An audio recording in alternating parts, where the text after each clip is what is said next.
भारतीय शिक्षा का महाअधिकार पत्र या वुड का घोषणा पत्र 1854।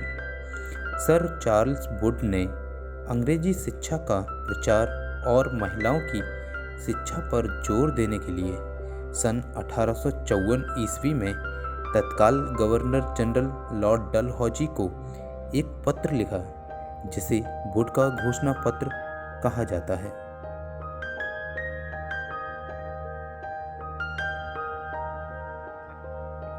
वुड के घोषणा पत्र की विशेषताएं। इस घोषणा पत्र के द्वारा प्रथम बार यह अनुभव किया गया कि भारतीयों की शिक्षा का दायित्व सरकार पर है। शिक्षा के स्तर को ऊंचा उठाने के लिए घोषणा पत्र ने शिक्षक, प्रशिक्षक, विद्यालय खोलने और शिक्षकों को अच्छा वेतन देने का सुझाव दिया।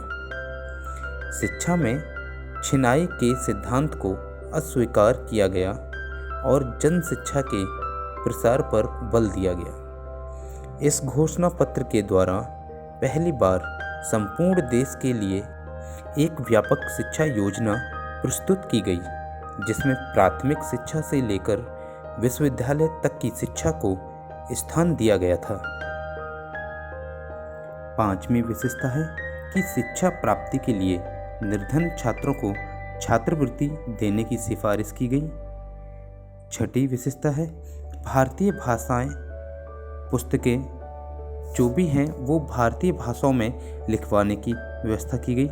सातवीं विशेषता थी कि भारतीय शिक्षा संस्थाओं के पुनरुत्थान की ओर ध्यान दिया गया।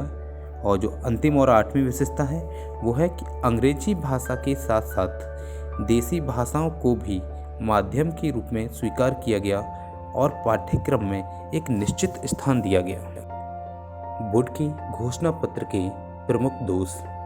वुड के घोषणा पत्र का पहला दोष था कि सरकार को सौंपकर शिक्षा को पूरी तरह से राज्य के अधीन करके उस पर नौकरशाही का आधिपत्य स्थापित कर दिया गया।